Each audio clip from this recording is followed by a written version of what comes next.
새로운 한 주가 시작되었습니다. 이번 한 주간도 말씀 따라가는 참된 축복 누리기를 간절히 소원합니다. 우리가 벽돌 한 장 한 장을 쌓아 나가듯 주님의 인도 속에서 무너진 것들을 회복해 나간다면 하나님의 능력으로 세상에 빼앗겼던 것들을 하나하나 찾아오게 될 줄로 믿습니다. 느헤미야가 그것입니다. 포로로 됐던 이스라엘이 예루살렘으로 돌아왔지만 예루살렘으로 돌아오면 그냥 갑자기 안 되던 게 되는 것처럼 되는 것이 아니라 과거의 신앙의 모습을 하나하나 회복해 나가야 됩니다.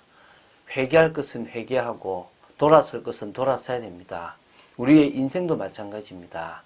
하나님은 우리의 인생에 복음 외에 다른 것들이 중요하지 않음을 깨닫기 원하고 믿음으로 나아가기를 또한 원하십니다. 그런 축복의 귀한 삶을 살아가는 여러분 되시기를 주 예수 그리스도 이름으로 축원드립니다. 자, 느헤미야 10장을 오늘 마무리합니다. 32절부터 39절 말씀을 볼 것입니다. 느헤미야 10장 28절부터 39절까지가 이 언약에 인봉을 하지 않았던 이 남은 사람들의 생활 전반에 걸친 어떤 규례와 성전 제사와 관련된 규례를 준수하겠다는 어떤 맹세에 대한 부분입니다. 그래서 이걸 세부적으로 나누면 말씀드렸지만 28, 29절은 이스라엘 무리가 율법을 준수하겠다는 것이고요. 그리고 30절은 이방인과 혼인하지 않겠다라는 것이고요.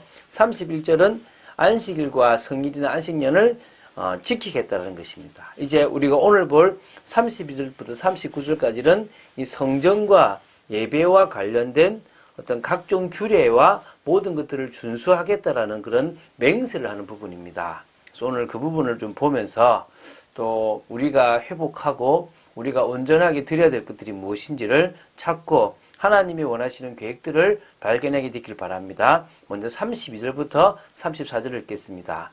우리가 또 스스로 규례를 정하기를 해마다 각기 세겔의 3분의 1을 수납하여 하나님의 전을 위하여 쓰게 하되 곧 진설병과 항상 드리는 소제와 항상 드리는 번제와 안식일과 초하루와 정한 절기에 쓸 것과 성물과 이스라엘을 위하는 속죄제와 우리 하나님의 전의 모든 일을 위하여 쓰게 하였고 또 우리 제사장들과 레위 사람들과 백성들이 제비 뽑아 각기 종족대로 해마다 정한 시기에 나무를 우리 하나님의 전에 바쳐 율법에 기록한 대로 우리 하나님 여호와의 제단에 사르게 하였고.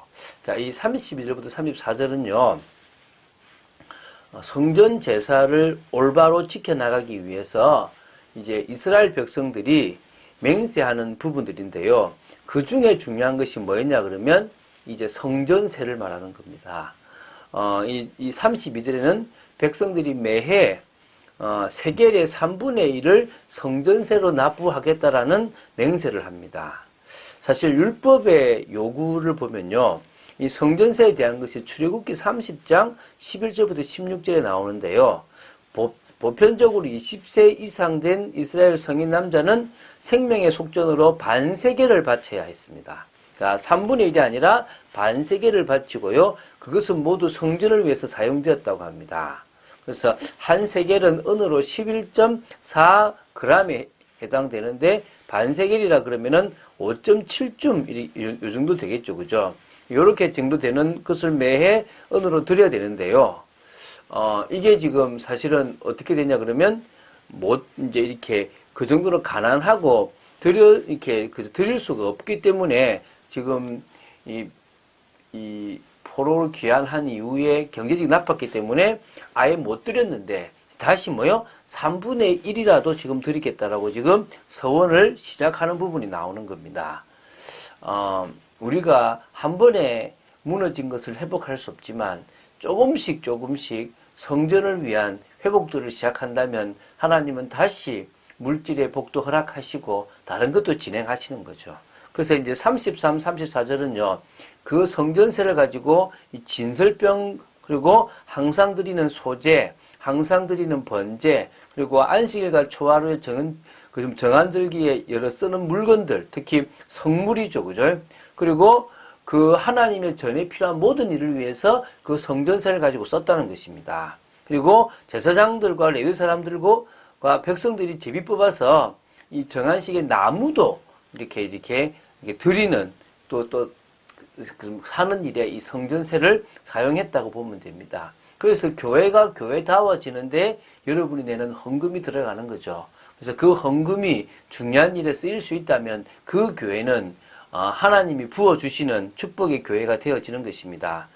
35절부터 37절까지 보겠습니다. 해마다 우리 토지 소산의 맛물과 각종 과목의 첫 열매를 여호와의 전에 드리기로 하였고 또 우리의 맏아들들과 가축의 처음 난 것과 소와 양의 처음 난 것을 율법에 기록된 대로 우리 하나님의 전으로 가져다가 우리 하나님의 전에서 섬기는 제사장들에게 주고 또 처음 익은 밀의 가루와 거제물과 각종 과목의 열매와 새 포도주와 기름을 제사장들에게로 가져다가 우리 하나님의 전에 여러 방에 두고 또 우리 산물의 11조를 레위 사람들에게 주리라 하였나니 이 레위 사람들은 우리의 모든 성읍에서 산물의 11조를 받는 자임이며. 지금 이제 35절부터 37절은요, 이제 이스라엘 백성들이 처음 익은 열매, 처음 익은 소산, 그리고 초태생, 처음 것이죠. 첫 아들, 모든 초태생을 하나님께 드리겠다고 맹세하는 겁니다.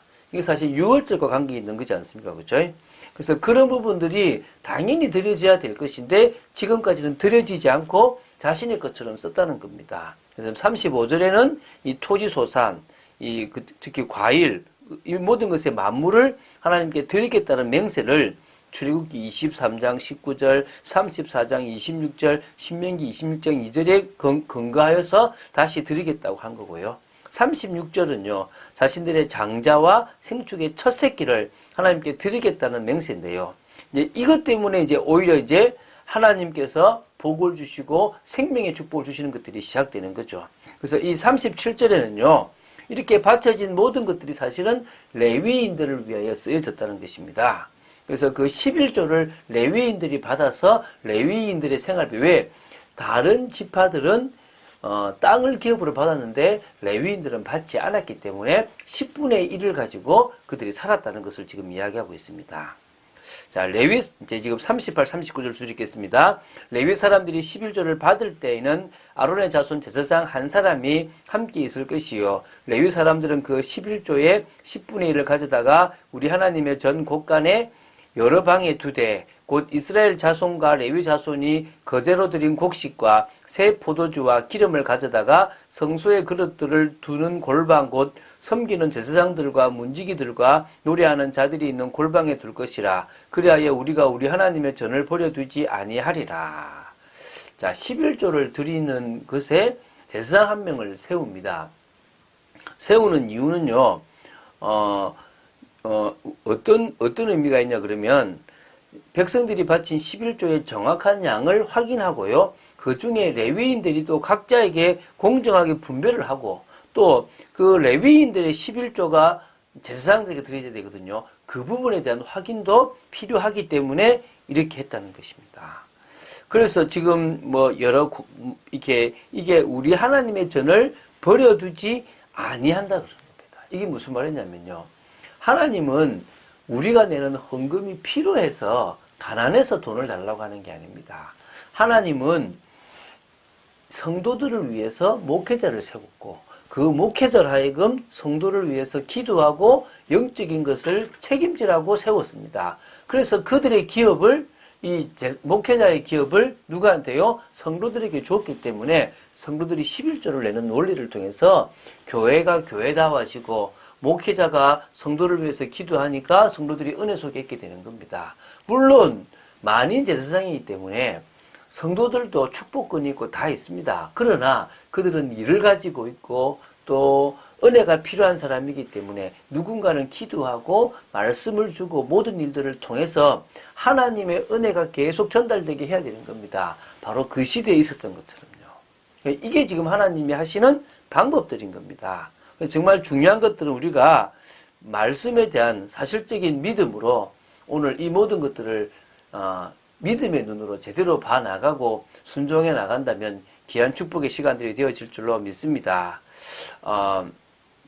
이 하나님의 뜻에 맞는 인도를 받는다는 것은요, 생각보다 어렵진 않습니다. 그러나 환경과 현실을 뛰어넘어야 될 부분들에서는 어렵다고 볼 수 있습니다. 빌립은요, 자신이 성령의 인도 속에서 에티오피아 니시 한 사람을 만났는데 그 한 사람에게 복음을 전함으로 말미암아 에티오피아에 복음이 전거되는 축복을 누리게 되었습니다. 그래서 어떤 의미에서는요, 한 사람이 성령의 인도를 잘 받으면 교회도 살고, 한 사람이 성령의 인도를 잘 받으면 지역 현장도 살고, 한 나라도 살릴 수 있습니다. 그래서 정말 한 사람이 진정으로 성령의 인도 받는 것이 너무너무나 중요한 겁니다. 이 빌립 집사가 그런 인도를 받았기 때문에 또한 하나님의 역사를 이룰 수 있었습니다. 하나님의 뜻에 맞는 성령의 인도를 우리가 받을 수 있다면 우리를 통해서 하나님은 많은 일들을 또한 진행하시고 또 그것을 우리가 눈으로 보게 될 줄로 믿습니다. 진정으로 우리가 뭐요? 이제는 기능성 및 영적성 및 우리가 영혼이 잘 되는 비밀 속에서 범사가 잘 되는 축복까지 누려야 될 줄로 믿습니다. 그래서 진정으로 권능을 받으면 증인되는 축복을 누리게 될 줄로 믿습니다. 이 시대의 전도와 선교를 위해서 분명히 빛의 경제가 있는데요. 이게 지금 사단에게 뺏겼던 것을 이제 하나님은 회복하기 원하십니다. 그러기 위해서 우리에게 뭡니까? 기능을 주셨습니다. 그 기능의 서밋을 위해서 영적인 축복의 자리를 먼저 들어가는 것입니다. 오늘 그런 응답 있는 여러분 되시기를 주 예수 그리스도 이름으로 축원드립니다.